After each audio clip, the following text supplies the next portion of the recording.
Bar കോഴക്കേസ് നിർണായക വഴിത്തിരിവിലേക്ക് അതാണ് ഇന്ന് നമ്മൾ ന്യൂസ് ആൻഡ് ന്യൂസിൽ ചർച്ച ചെയ്യുന്നത്. ബാർ കോഴക്കേസിൽ മന്ത്രി കെ.എം. മാണിയും ബാർ ഉടമ രാജ്കുമാർ ഉണ്ണിയും പ്രതികളാകും. കോടതിയിൽ വിജിലൻസ് കുറ്റപത്രം ഉടൻ സമർപ്പിക്കും.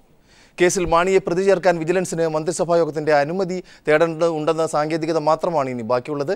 2 മിനിറ്റ് സമയം തരണം. ഇതിനിപ്പോ 1987 ആദുളേസ് കേസ്, 1997 വടിവാൾസ് കേസ്, അതുപോലെ 7 ബെഞ്ച് കോൺസ്റ്റിറ്റ്യൂഷൻ ബെഞ്ച് ഡിസിഷൻ, പിന്നെ 2012 doctor Subramanian Swamy versus prime minister Manmohan Singh ആ ഡിസിഷൻ.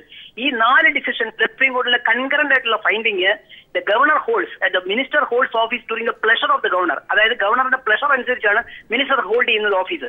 സെക്ഷൻ 19 PC ആക്ട് പ്രകാരം മിനിസ്റ്ററുടെ അപ്പോയിന്റിംഗ് അതോറിറ്റി എന്ന് പറയുന്നത് ഗവർണറാണ്. മിനിസ്റ്ററെ റിമൂവ് ചെയ്യാനുള്ള അധികാരവും അപ്പോയിന്റിംഗ് അതോറിറ്റിക്കാണ്. അതുകൊണ്ട് സാങ്ഷനിങ് അതോറിറ്റി മിനിസ്റ്ററാണ്.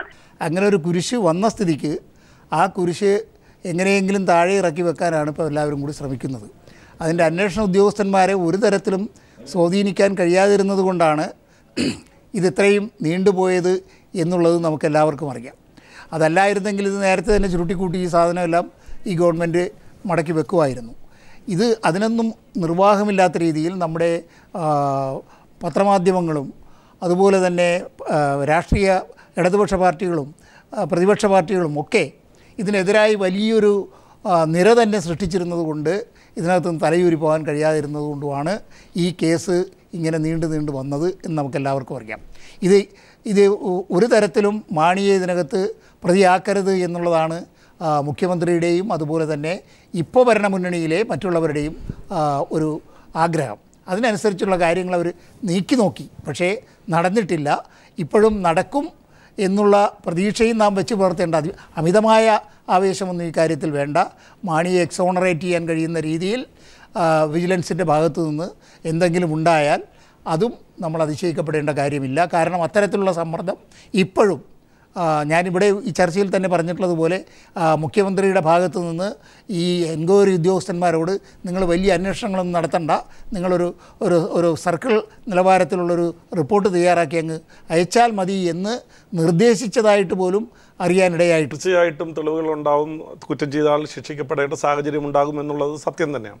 പക്ഷേ ഇവിടെയുള്ളൊരു ഏറ്റവും വലിയ പ്രധാന പ്രശ്നം PC ജോർജ് പറഞ്ഞ ഒരു കാര്യം, അതേപോലെ മറ്റേ രണ്ടുപേരും ഇവിടെ സൂചിപ്പിച്ചൊരു കാര്യം, ഈ മാണിയെ രക്ഷിക്കണം എന്നൊരു തീരുമാനം UDF എടുത്തിട്ടുണ്ട്, ആഭ്യന്തര വകുപ്പ് മന്ത്രി എടുത്തിട്ടുണ്ട്, മുഖ്യമന്ത്രി എടുത്തിട്ടുണ്ട്. അപ്പോൾ ആ സാഹചര്യം നിലനിൽക്കുമ്പോൾ ഈ അന്വേഷണങ്ങളൊക്കെ ഇവിടെ ചെന്ന് നിൽക്കും, അങ്ങനെ അവസാനിക്കുമെന്നുള്ളതാണ്. ഇപ്പോൾ ഈ നേരത്തെ അഡ്വക്കേറ്റ് അജിത്ത് പറഞ്ഞൊരു കാര്യം, നിയമവാഴ്ച നിലനിൽക്കുന്ന ഒരു സംസ്ഥാനത്താണെങ്കിൽ ഇതൊക്കെ സാധ്യമാണ്. ഗവർണർക്ക് നേരിട്ട് തീരുമാനം ഇങ്ങോട്ട് ഫയൽ കിട്ടിക്കഴിഞ്ഞാൽ തീരുമാനമെടുക്കാം. പക്ഷേ ഇപ്പം സംഭവിക്കാൻ പോകുന്നത്, നമ്മൾ എത്ര ചർച്ച ചെയ്താലും ഇവിടെ ഈ മന്ത്രിസഭ നിലനിൽക്കുന്ന കാലഘട്ടത്തിൽ ഒന്നും സംഭവിക്കാൻ പോകുന്നില്ല.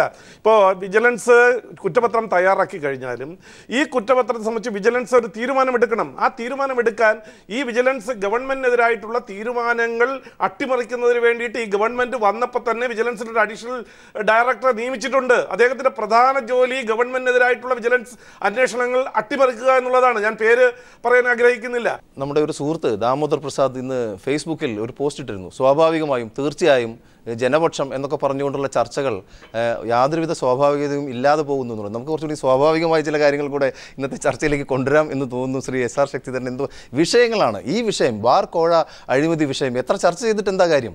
തൊലിക്കെട്ടി എന്നുള്ളത് വലിയൊരു ഘടകമായി നിൽക്കുകയാണ്. അല്ല, അതുകൊണ്ട് തന്നെയാണ് ഞാൻ നേരത്തെ പറഞ്ഞത്, ഈ മുഖ്യമന്ത്രി പറഞ്ഞിട്ടുണ്ട് ഒരു കാരണവശാലും K.M. മാണിയെ